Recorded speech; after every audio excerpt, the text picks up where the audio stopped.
Hola, muy buena tarde. Hola, buenas tardes. Hola, vamos a iniciar con nuestra segunda sesión de nuestra semana número 3 de nuestro módulo número 14, el universo natural. Te recuerdo mi nombre es Francisco Javier Camacho Flores y soy su asesor esta, para este módulo. Y en esta semana vamos a tratar dudas de los temas que hemos visto en nuestra unidad número 3, los sistemas vivos, y particularmente sobre nuestras actividades integradoras número 5 y número 6. Ahora bien, se está generando un video de esta sesión, misma que se subirá a la plataforma de YouTube. Tanto en esta plataforma, aquí pueden tomar directamente el audio y preguntar directamente sus dudas. También pueden escribir por medio de nuestro chat. Y en la plataforma de YouTube pueden escribir sus dudas o en la sección de comentarios. Lo más importante es que sigamos las normas de comunicación virtual.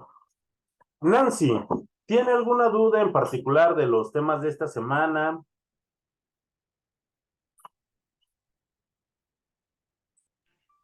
Hola, buenas tardes, maestro.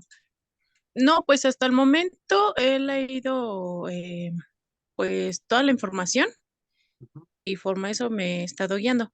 Em, en cuestión de las actividades, pues apenas las voy a realizar, nada más que me quería como tener más apoyo y terminar como de ver algunos puntos igual con la clase.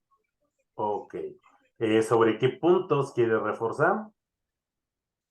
Este, Pues es que estaba viendo, por ejemplo, en la primera actividad, ya ve que tenemos que hacer unas tablas y al final viene lo de lo que es cómo va a ser nuestro aprendizaje en prepa en línea. Ajá. Y la verdad, aunque aún leí o sea, aunque leí la información de cómo se irá guiando y por las actividades que hemos hecho, aún me queda duda por ejemplo, hay una pregunta donde dice que me parece que dice, ay, se me fue, permítame un tantito. Aquí la tengo, de hecho, por lo mismo. Mm, mm, mm, permítame. ¿Dónde está? Sobre el organismo unicelular y el organismo pluricelular.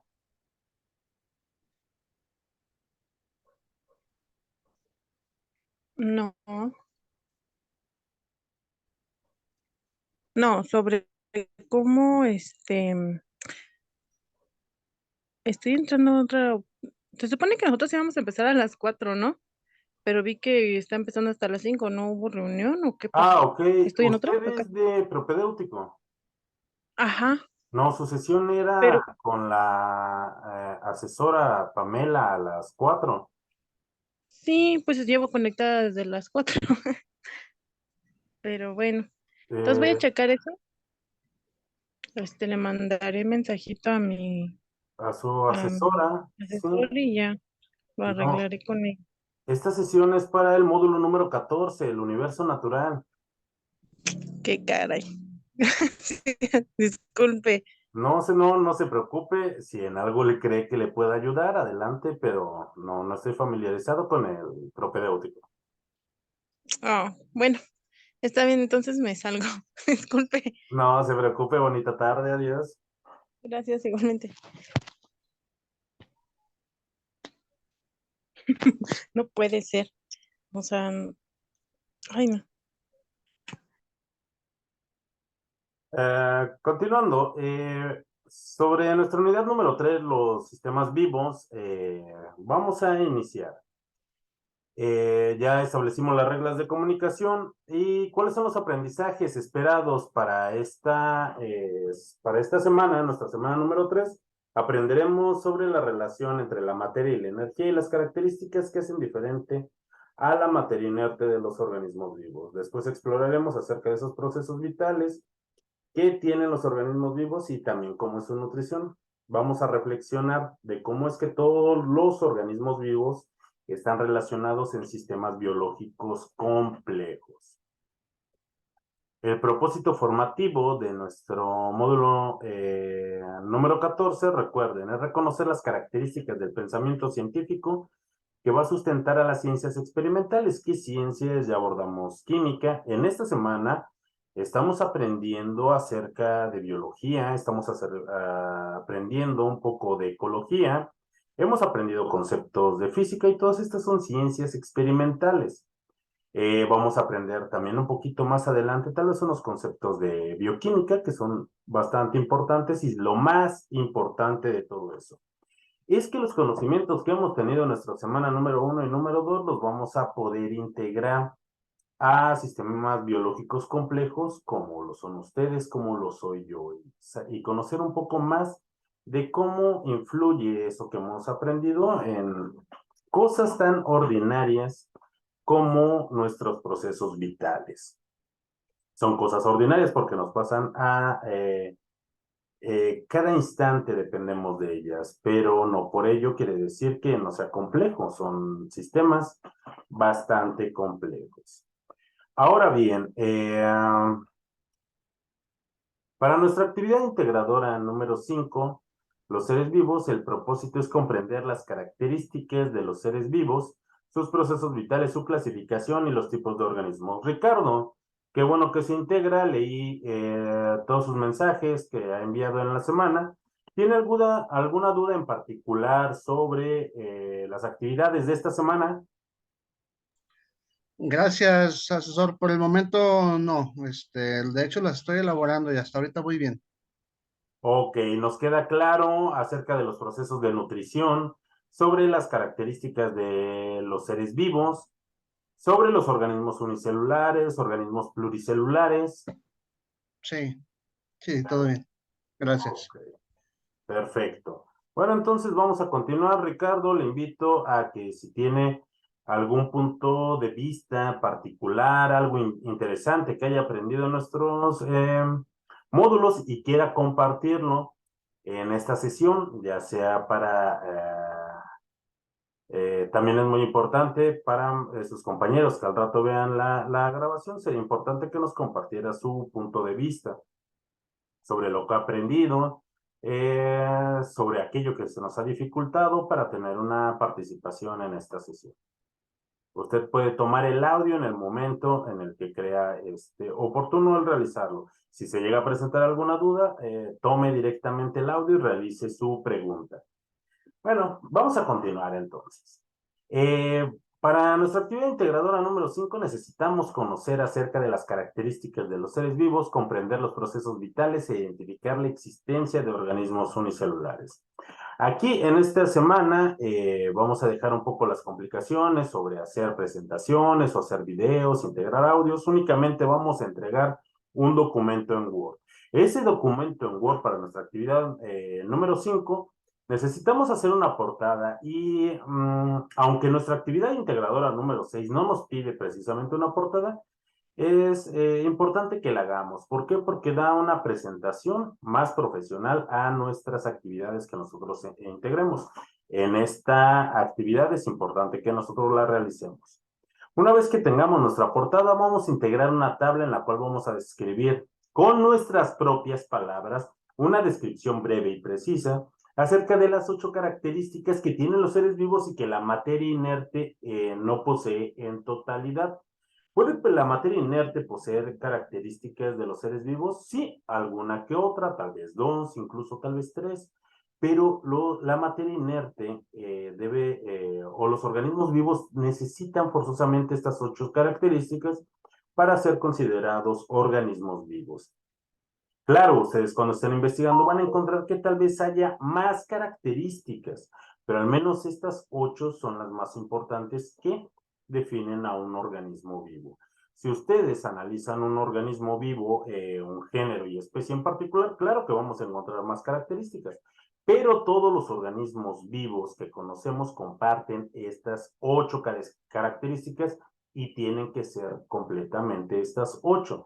Si no posee una de estas características, entonces no es un organismo vivo y se suma más a la materia inerte. Vamos a hacer una tabla con esta descripción de esas 8 características y vamos a buscar en internet una imagen que sea representativa de esa característica. Ahora bien, vamos a describir en un párrafo de 8 a 10 renglones los procesos vitales y su relación. Vamos a hacer un cuadro en el cual vamos a enlistar 5 características de organismos unicelulares y 5 de organismos pluricelulares.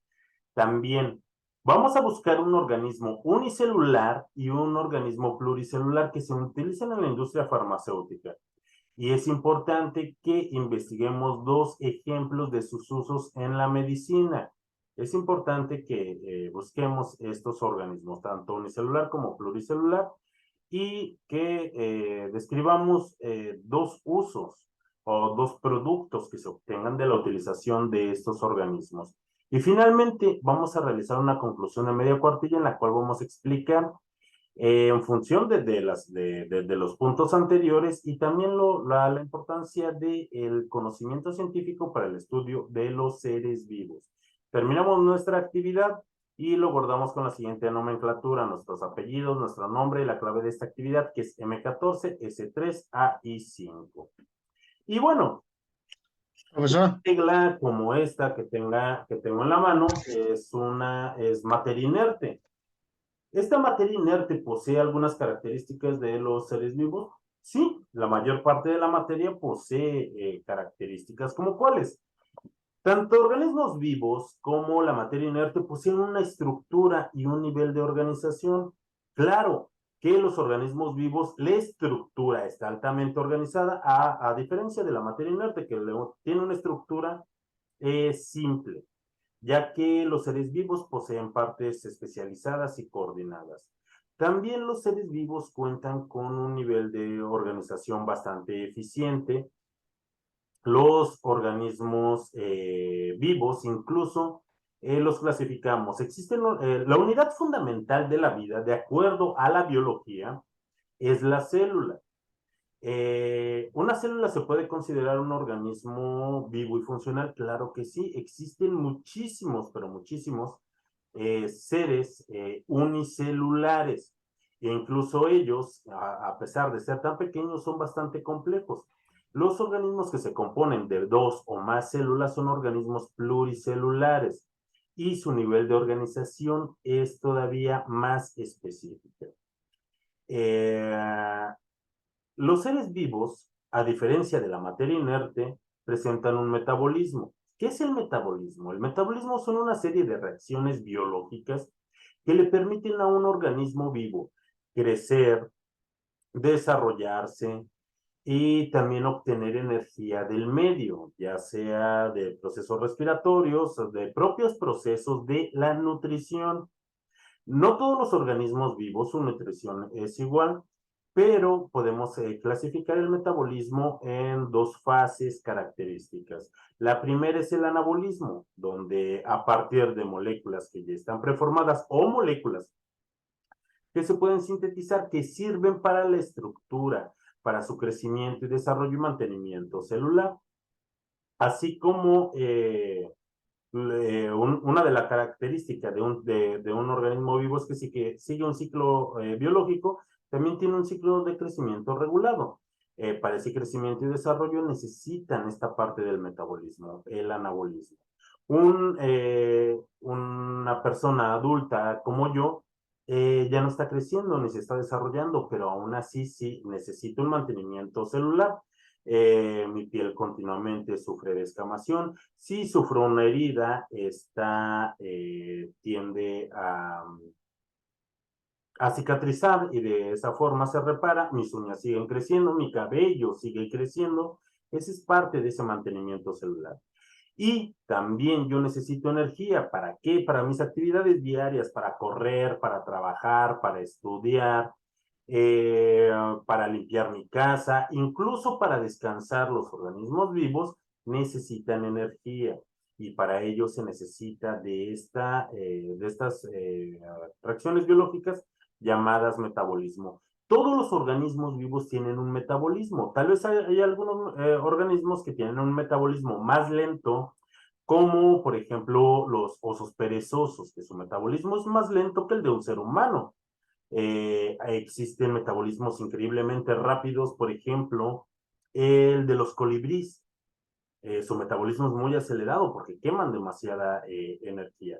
El metabolismo entre una especie y otra va a ser diferente, pero tenemos todos metabolismo. ¿A diferencia de qué? De una materia inerte, como un marcador o una regla, la cual carece de metabolismo. Los seres vivos también presentan una homeostasis. ¿Y qué quiere decir esta homeostasis? Son una serie de reacciones biológicas para mantener un cuerpo con unas condiciones relativamente estrechas para ese funcionamiento celular. Por ejemplo, ahorita nuestro país está atravesando por una ola de calor en la mayor parte de los estados. Y cuando hace calor, ¿qué es lo que generalmente hacemos? Vestimos con ropa más holgada, con ropa de algodón. ¿Y esto para qué? Para mantener nuestro cuerpo a una temperatura estable. ¿Qué es lo que pasa si nosotros nos enfermamos, tal vez de una gripe o de una infección, y nuestra temperatura corporal empieza a elevarse? A eso ya le llamamos nosotros fiebre, cuando sube de temperatura por arriba de los 38 grados. Nuestra temperatura corporal en promedio está entre 36 y 37 grados. Temperaturas ya de 38, 39, 40, 41 grados ponen en riesgo nuestra vida. ¿Por qué? Porque nuestras funciones biológicas ya no se están llevando a cabo dentro de ese rango de temperatura específico. Ahora, ¿qué pasa si nuestra temperatura baja por debajo de los 35 grados, de los 34 grados? También nuestro cuerpo se puede dañar debido a que son temperaturas muy bajas y nuestras reacciones biológicas no pueden llevarse a cabo. ¿Qué es lo que pasa, por ejemplo, en invierno para mantener nuestra temperatura corporal? Aquí usamos abrigos, utilizamos chamarras. ¿Para qué? Para mantener ese calor corporal y mantener nuestro ambiente interno en ese rango de temperatura y condiciones apropiadas. Esta homeostasis también involucra ¿qué? Otro tipo de condiciones como una hidratación, mantener esa presión osmótica dentro de mis células, las cuales son importantes.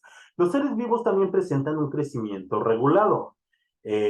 Por ejemplo, si nosotros sembramos una semilla de alguna planta, esta se convierte en una plántula, en una planta, en un arbusto, y dependiendo de la variedad o no, esta podría convertirse en un árbol, y en general los seres vivos presentan un crecimiento regulado. Los organismos unicelulares, por ejemplo, como las bacterias, también cuando pasan por un proceso de reproducción, tienen un crecimiento regulado y específico. Nosotros cuando nacemos somos bebés y pasamos por una etapa de crecimiento, por esa niñez, esa adolescencia, hasta que llegamos a un estado adulto. A diferencia de la materia inerte que no posee este tipo de características. Los seres vivos también se reproducen. Esa reproducción puede ser asexual o puede ser de forma sexual. La reproducción sexual necesita dos organismos parentales, es decir, un organismo padre, un organismo madre, que donan esas células haploides para formar un cigoto. Las plantas se reproducen de forma sexual, todos los animales, la mayoría se reproduce de forma sexual, pero hay organismos, incluso las plantas tienen capacidad de reproducirse de forma sexual. ¿Qué quiere decir esto? Que solamente se necesita un organismo parental para poderse reproducir. Esto es característico de las bacterias. Las bacterias, a partir de una bacteria, esta se divide la célula para formar dos células nuevas. La mayor parte de los animales se reproducen de forma sexual, pero existen algunos que se pueden reproducir de forma sexual. Por ejemplo, las estrellas de mar. Si nosotros pudiéramos dividir exactamente a la mitad de una estrella de mar, de ambos fragmentos podría surgir un organismo completamente nuevo. Por ejemplo, las plantas se reproducen de forma sexual, el polen se deposita en el pistilo, esto entra en un proceso de formación del fruto, se generan las semillas y las semillas tienen el potencial de formar un nuevo ser. Pero, ¿cuántos de nosotros no hemos reproducido algunas plantas, por ejemplo, de forma sexual por esqueje o por medio de estacas? Por ejemplo, si nos gusta mucho un árbol, a partir de una rama podemos procurarla, podemos enraizarla, cortarla y sembrarla. Y de aquí podemos obtener un organismo completamente nuevo. Entonces las plantas tienen esta ventaja de que pueden reproducirse de forma sexual o de forma asexual. Los animales, la gran mayoría se reproducen de forma asexual, pero existen muchísimos organismos, no propiamente los animales, que pueden y que se reproducen de forma asexual. Los seres vivos también presentan una irritabilidad o una respuesta, es decir, que responden a los estímulos o cambios en el medio ambiente. En pantalla, por ejemplo, podemos ver esa, tal vez ustedes hayan tenido o tengan en su jardín una de estas plantas que tiene sensores biológicos, que cuando una oruga se posa en sus hojas, esta se retrae. ¿Para qué? Para no ser devorada por la oruga. Aquí podemos ver que cuando se toca, esta se pliega para efectivamente no perder sus foliolos. ¿Qué pasa con nosotros?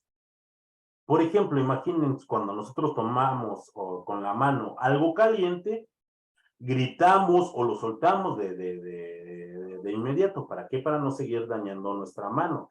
Y es lo que pasa, por ejemplo, si vamos llegando a nuestra casa y un amigo o un familiar se esconde detrás de la puerta y nos salta de repente. Podemos brincar, podemos salir corriendo, nos podemos desmayar, podemos gritar. Esa es una parte de cómo respondemos a los estímulos que nuestro medio ambiente está presentando. Esa es parte de esa irritabilidad o respuesta. Y los seres vivos también se pueden organizar dentro de poblaciones. Las poblaciones son muchos individuos de la misma especie. Estas poblaciones coexisten con otro tipo de poblaciones formando comunidades. Cuando llegue a existir competencia y sobre todo adaptación, los seres vivos pueden evolucionar, pero siempre y cuando existan condiciones favorables para ello. Y esta también es una característica de los seres vivos. Por ejemplo, Niet es Marco, ¿verdad? Ahora bien, gracias, Profesor, Marco. Si tiene cualquier duda, puede preguntar tomando el audio. Ahora yo bien, tengo una pregunta. adelante. Gracias. Dentro de las características, la composición química de los organismos o seres vivos, ¿es la misma que la organización? No, la composición química va más dentro de la estructura. Ok, de la estructura. Estaba checando el PDF donde dice que la organización posee células que forman tejidos, los que se agrupan para crear órganos que constituyen sistemas o aparatos. Así es. Me sonaba como en el tema de lo que es la composición química, pues, pero en este caso son distintos, ¿verdad? Van muy apegados. De hecho, Ajá. por ejemplo, sí, tienen una relación muy estrecha. De hecho, por ejemplo, aquí en la presentación que les hago, la estructura y la organización yo las pongo juntos. ¿Por qué? Porque a veces es muy estrecha la relación que tienen ambas. De hecho, pues van de la mano. Para que haya una organización tiene que existir una estructura. Y de hecho las explicamos de forma simultánea. Y esto es lo que ve, por ejemplo, en su PDF. ¿Cuál es la composición o esa estructura? De todos los seres vivos comparten una estructura semejante de acuerdo a la composición de los elementos principales. ¿Y cuáles son esos? Son 6: el carbono, el hidrógeno, el oxígeno, el nitrógeno, el azufre y el fósforo. Nosotros por eso hemos aprendido de las ciencias experimentales, y dentro de estas ciencias experimentales sabemos que esos átomos de esos elementos reaccionan por medio de reacciones químicas formando moléculas. Pero particularmente estos elementos que componen principalmente a todos los seres vivos Las moléculas que forman estos elementos les vamos a conocer como biomoléculas. Y entra ya la parte de la organización, porque el nivel de organización va desde esos átomos que reaccionan y forman compuestos. Los compuestos forman moléculas. Para el caso de los seres vivos, forman biomoléculas. ¿Qué biomoléculas son importantes en los seres vivos?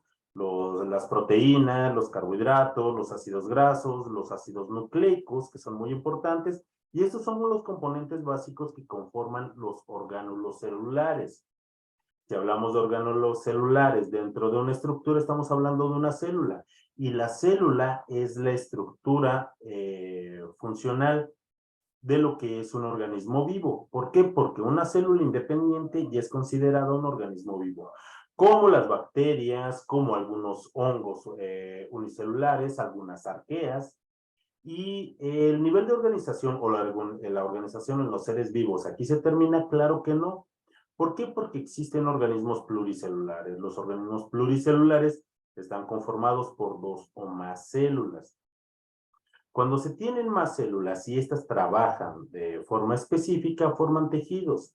Los tejidos forman órganos, los órganos se acoplan a otros órganos formando sistemas de órganos, y diversos sistemas de órganos forman un organismo pluricelular bastante complejo, como lo puede ser una ballena, un lobo, un ser humano.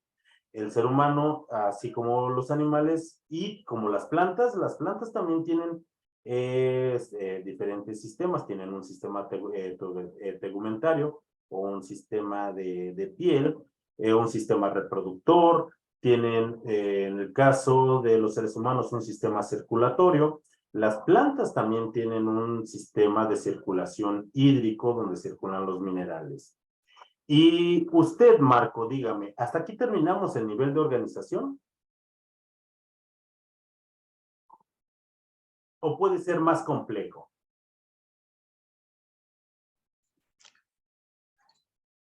Me preguntó que si hasta ahí lo terminó. Sí, hasta ahí tema, bueno, queda en el sistema de órganos hasta ahí. Ok, pero recuerde, los órganos forman sistemas. Los sistemas forman un sistema biológico complejo como un organismo pluricelular. ¿Usted cree que el sistema de organización hasta ahí termina? ¿Hasta un organismo pluricelular? No, sigue el de tejido, no. No, eso es hacia abajo, hacia arriba. No, es el De los tejidos forman órganos, los órganos se acoplan a sistemas de órganos como un sistema respiratorio, un sistema digestivo, y eso compone a un organismo pluricelular, un organismo superior. ¿Hasta ahí termina ese nivel de organización?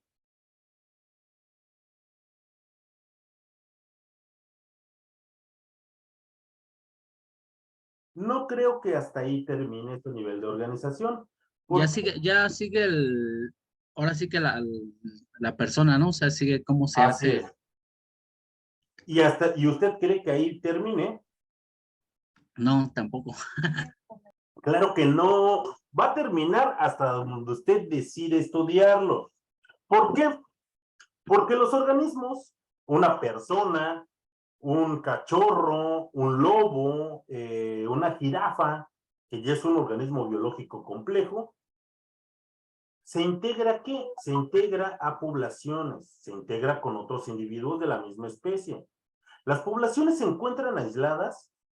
No, se encuentran dentro de comunidades, conviviendo con otros tipos de organismos. Por ejemplo, usted convive con su familia, no lo sé, tal vez viva solo, pero tal vez vive en un pueblo, tal vez vive en una ciudad, convive en un barrio. ¿Solamente existen humanos ahí? No, tal vez su vecino o usted tenga mascotas, tal vez tenga un perro, tal vez tenga un gato, tal vez en las paredes a veces salgan las lagartijas, tal vez en la mañana lo despierten las aves. Entonces existen muchos organismos conviviendo en su comunidad. Su comunidad está aislada, no porque pertenece a un municipio, pertenece a un estado. Tal vez usted vive en la sierra o vive en la costa. vive en el Bajío, viva cerca de un lago, de un río, tal vez vive en una zona árida, tal vez vive en el sureste, en una zona selvática. ¿Cómo le llamamos a eso? Un ecosistema. ¿Los ecosistemas están aislados? No. Tenemos ecosistemas marinos, tenemos ecosistemas terrestres. Dentro de los ecosistemas y dentro de esas superficies, masas continentales y esas masas de aguas, ¿qué conforman? Lo que es una biosfera. Y nuestra biosfera es nuestro planeta Tierra. Le pregunto, ¿hasta ahí terminamos nuestro nivel de organización?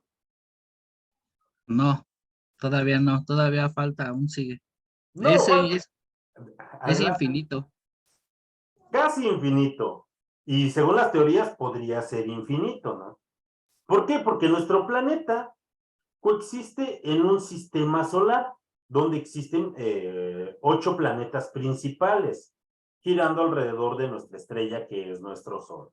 En realidad en nuestro sistema solar existen más de 3000 cuerpos planetarios, algunos 300 en el cinturón de asteroides y otros más en el cinturón de Kuiper, otros más de 2500 hasta el momento detectados. Nuestro sistema solar pertenece a otro cúmulo que es el brazo de Orión, y el brazo de Orión está dentro de nuestra galaxia. Nuestra galaxia se llama Vía Láctea, y nuestra galaxia es parte de cientos de miles de galaxias que existen en nuestro universo.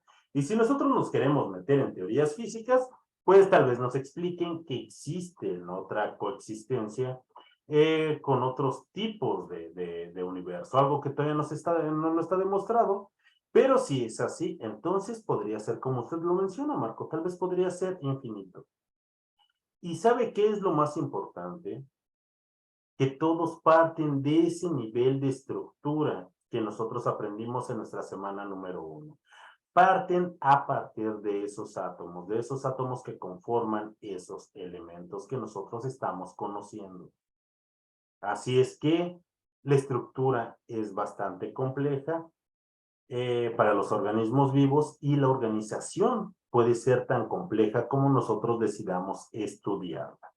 Pero algo muy importante, nosotros aprendiendo de la composición que compone eso infinitamente pequeño, podemos dar explicación a lo que es infinitamente grande.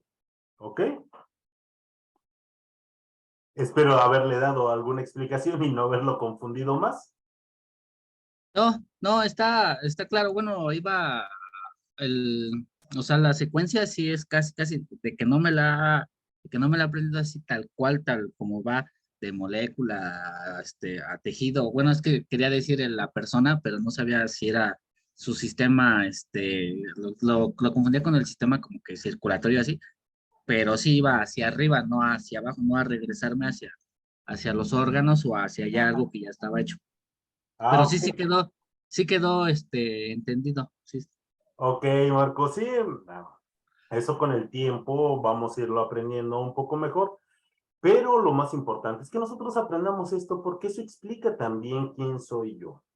Yo Sí, cuento sí. con un sistema respiratorio, cuento con un metabolismo, yo también respondo a los cambios que experimento en el medio. Imagínese, voy caminando para tomar el camión en la mañana o voy caminando hacia mi casa y de repente del otro lado de la cerca de una casa sale un perro ladrándome, me va a asustar. Y esa es una respuesta que yo tengo hacia el medio. ¿Por qué? Porque soy un organismo vivo. ¿Las rocas se asustan? No, porque carecen de esas características. Y aprendiendo de esa forma sencilla, nosotros podemos explicar cosas más complejas. Y con ello vamos a explicar rápidamente acerca de los procesos vitales que todos los seres vivos tienen, como es una nutrición. Esa nutrición puede ser autótrofa o puede ser heterótrofa, un transporte de sustancias, tanto gases como sólidos como líquidos. Para eso tenemos nosotros sistemas como un sistema circulatorio, como un sistema respiratorio, como un sistema digestivo. Y por ejemplo, las bacterias, aunque son increíblemente pequeñas y solo constan de una célula, también tienen un transporte de sustancias entre sus membranas. Aunque la respiración que nosotros tenemos, que nosotros respiramos el oxígeno que se encuentra en el aire, las bacterias también existen bacterias que utilizan el oxígeno para poder respirar. Pero hay algunas otras en las cuales el oxígeno es muy tóxico para ellas y su proceso respiratorio lo terminan con otro tipo de gases o con otro tipo de sustancias químicas. Es de ello que también la respiración se puede clasificar como aerobia o anaerobia. El metabolismo, ya lo explicamos, son esa serie de reacciones biológicas que me permiten crecer y desarrollarme y ese mantenimiento celular, pero también me permiten obtener energía a partir de sustancias biológicas complejas o bien a partir de esos alimentos. Y sí, los seres vivos también se reproducen de forma sexual o de forma asexual, como platicábamos hace un momento. Para ello, es importante que nosotros tengamos la presencia de que existen organismos unicelulares. Estos organismos unicelulares pueden ser procariotas o pueden ser eucariotas. Procariotas quiere decir que son células más antiguas, menos evolucionadas. ¿Por qué? Porque carecen de un núcleo celular.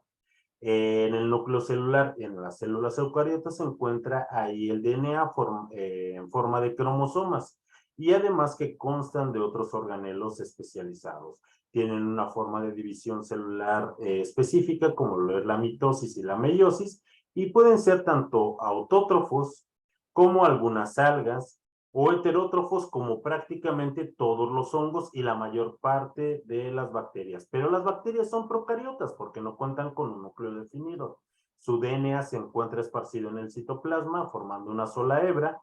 Pueden existir en hábitats extremos o muy fríos o muy calientes o muy ácidos, muy básicos, muy secos incluso, y eso también les da cierta versatilidad.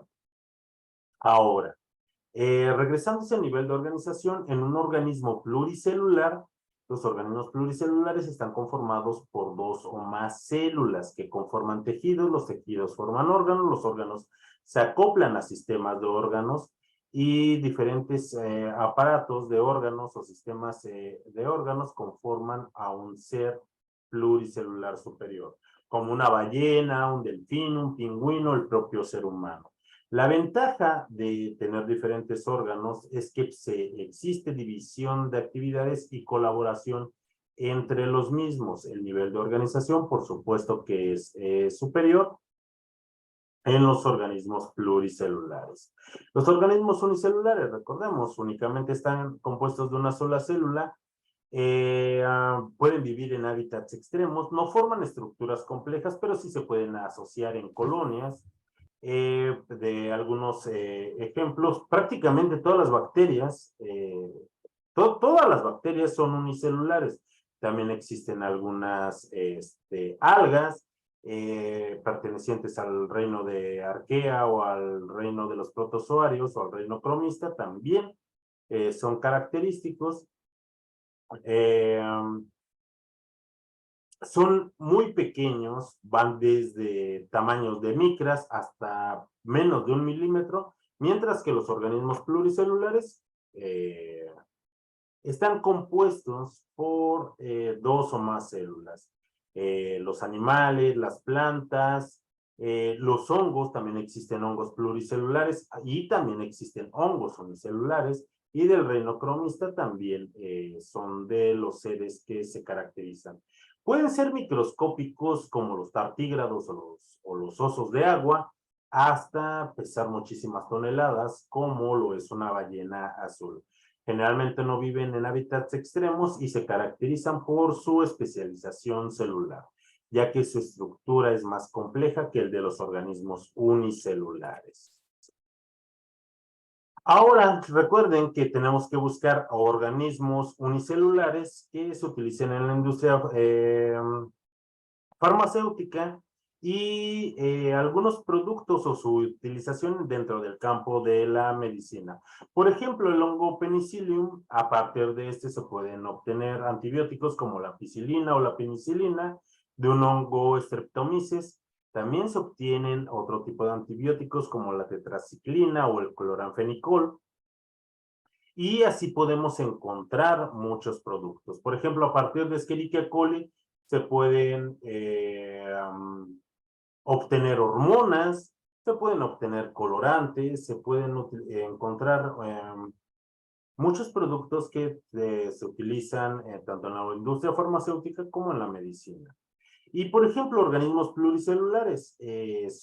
La mayor parte, bueno, actualmente no es la mayor parte, pero sí el 30% de los medicamentos se extraen de las plantas.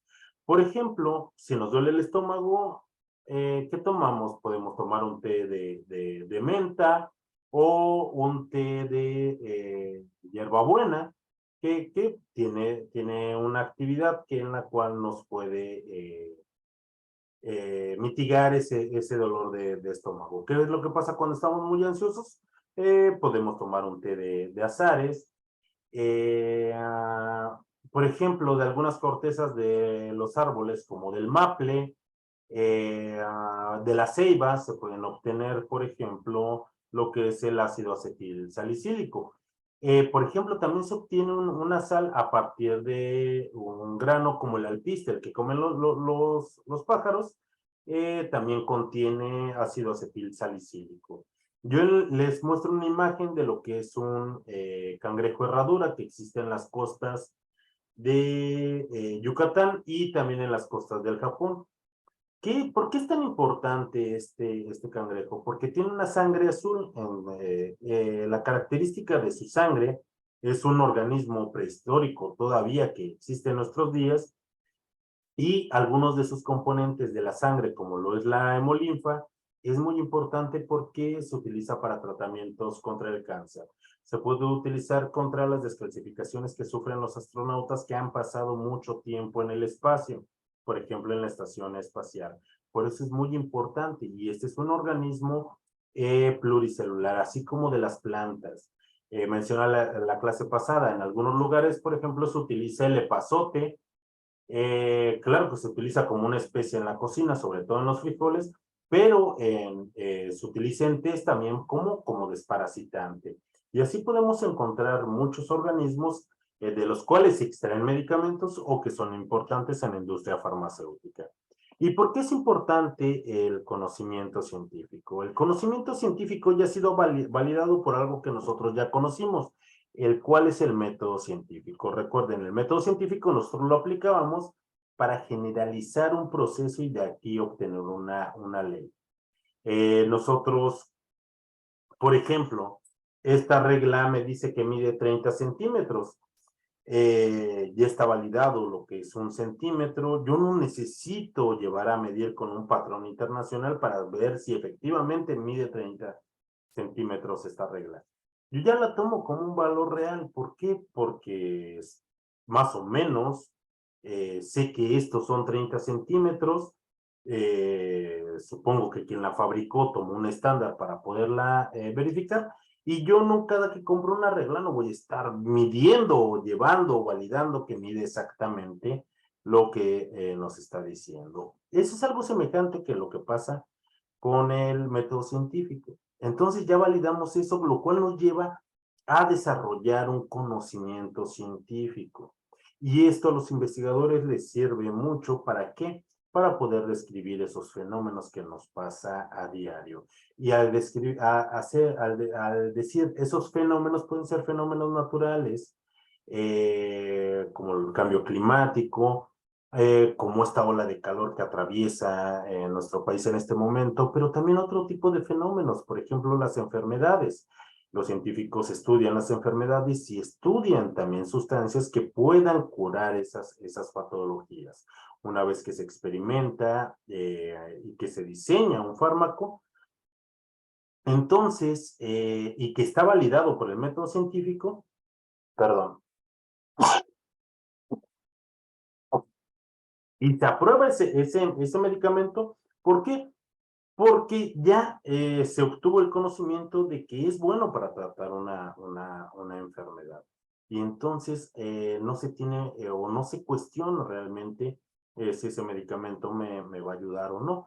Cuando supongamos que existe una persona que no reaccione a ese medicamento, entonces se lleva a cabo un nuevo estudio y con ello se aumenta nuestro conocimiento científico.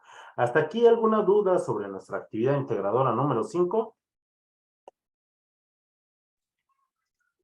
En mi caso, no. Muchas gracias por la respuesta que me dio al principio, asesor.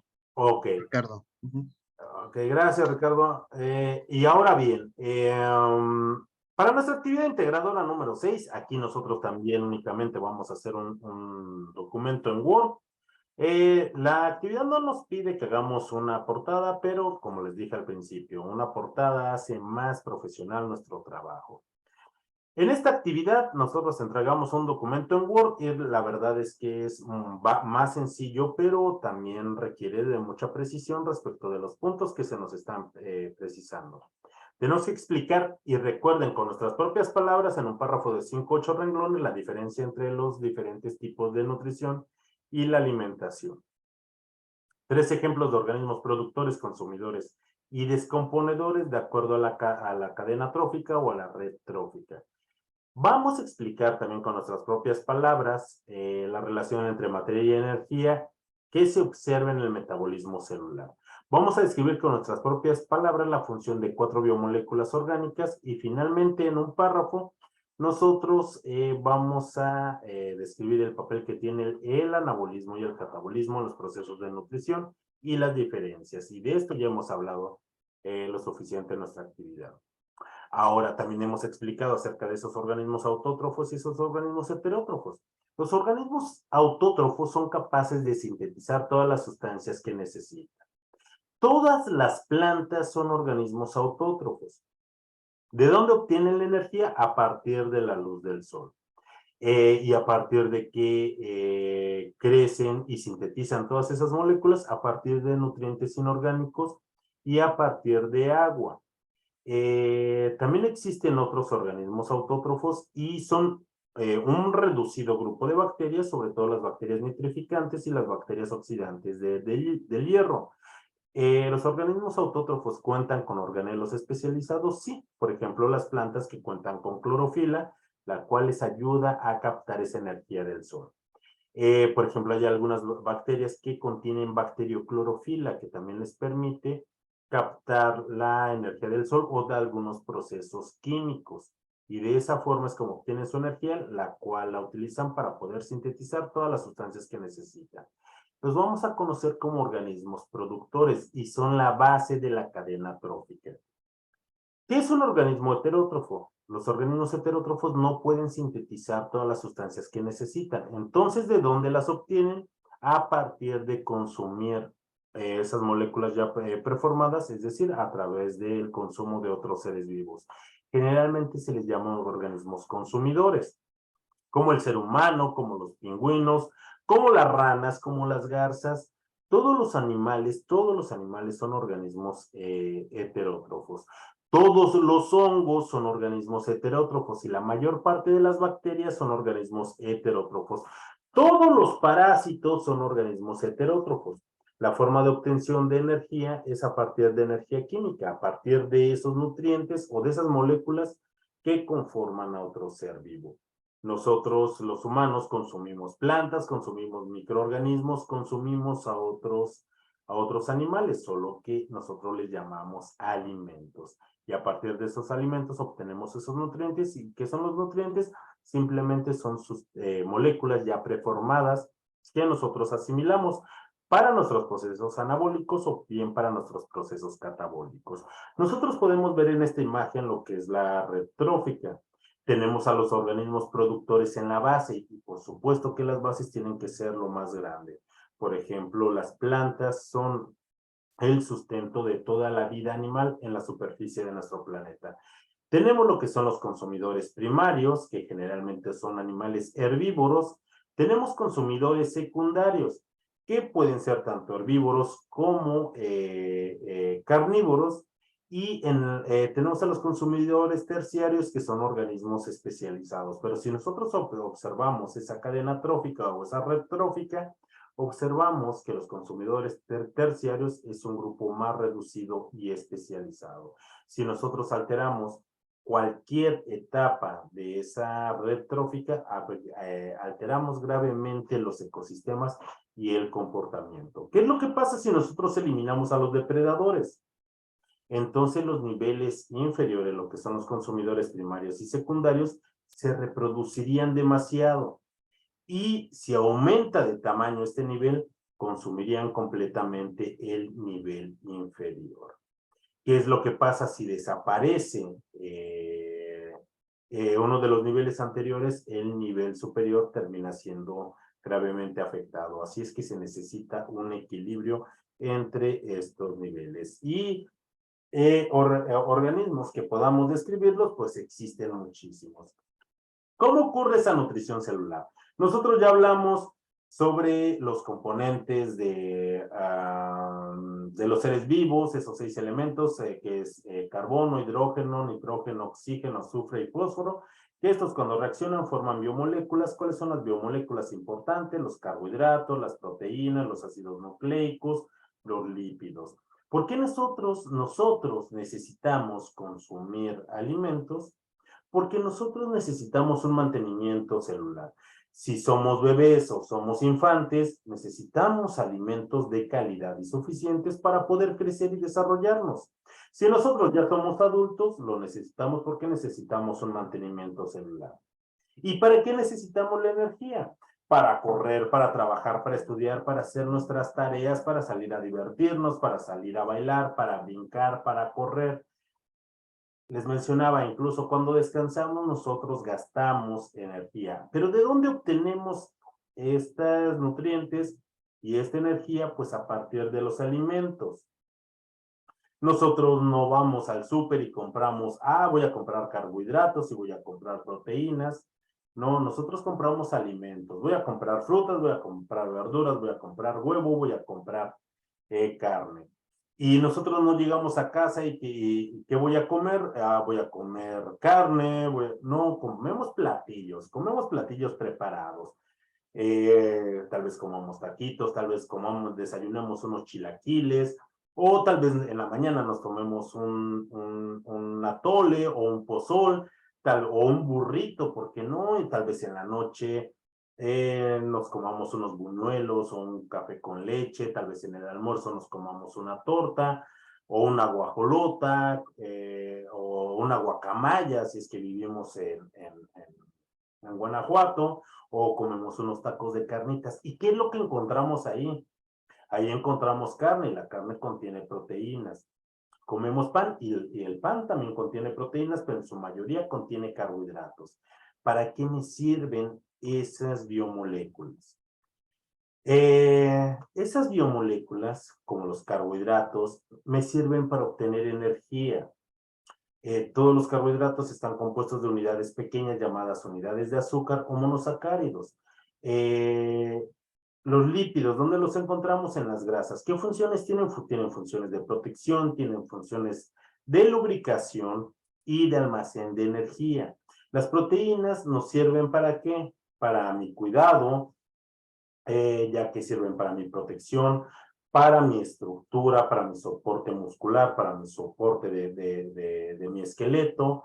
Tienen funciones para la obtención de energía, ya que tienen funciones de catálisis como las enzimas. Todas las proteínas están formadas a partir de aminoácidos. Tenemos ácidos nucleicos, existen de 2 tipos, el DNA y el RNA. El DNA guarda y está conformado por genes que dicen quién soy yo, porque mi color de pelo es café, porque mi piel es morena. Y además de eso, también está la información de qué es lo que necesito. ¿Qué es lo que necesito? Necesito proteínas. ¿Por qué? Porque tienen funciones específicas. Y el RNA tiene la capacidad de leer esta información y de que se sinteticen esas proteínas que yo necesito.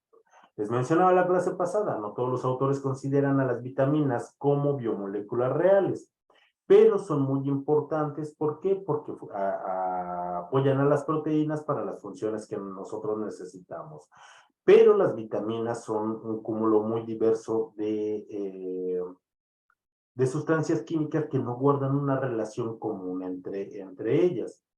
Pero no por ello quiere decir que sean menos importantes, sino porque algunos autores no las consideran como biomoléculas, no quiere decir que no sean importantes. Claro que son importantes, pero a diferencia de las primeras, que sí están conformadas por unidades semejantes, las vitaminas sí.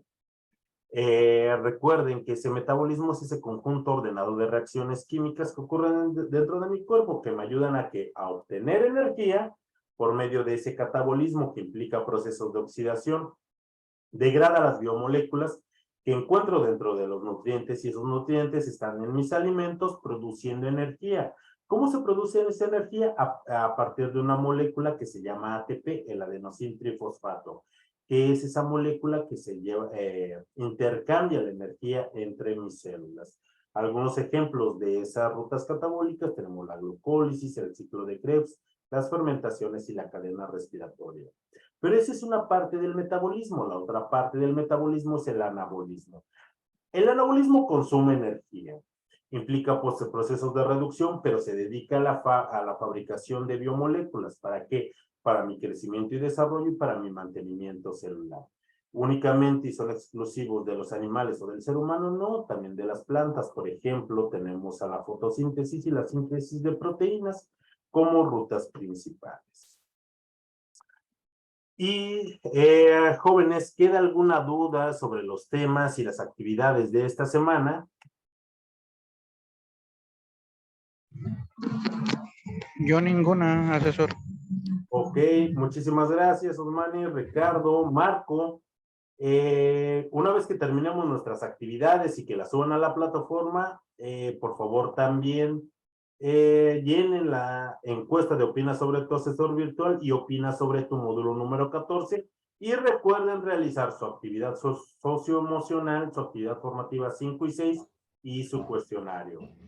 Cualquier duda este fin de semana, jóvenes, pueden escribirme preferentemente vía mensajero, por si llega a existir alguna duda respecto de nuestras actividades. Pero nuestras actividades son muy sencillas, considero, a diferencia de las actividades de las semanas pasadas. ¿Por qué? En primera, porque ya tenemos mayor conocimiento y porque son documentos que nosotros vamos a realizar en Word. Ahora también es muy importante y hago énfasis en que eviten caer en actividades de plagio. Jóvenes, recuerden, se nos están solicitando nuestras actividades donde nosotros tenemos que explicar con nuestras propias palabras. Claro que yo puedo... Osmani me mandó un correo. Enseguida lo reviso. Sí, me tarda un poco más en contestar los correos electrónicos, pero por eso prefiero hacerlo vía mensajero. Pero sí, enseguida lo reviso. Les mencionaba, yo tengo el derecho y, ¿por qué no incluso la obligación de buscar información donde me sea más conveniente? Pero si yo busco una información y tomo información de una fuente, es mi responsabilidad el que yo coloque las referencias. Si tomo información de un lugar, coloco la referencia y ya no estoy cometiendo plagio.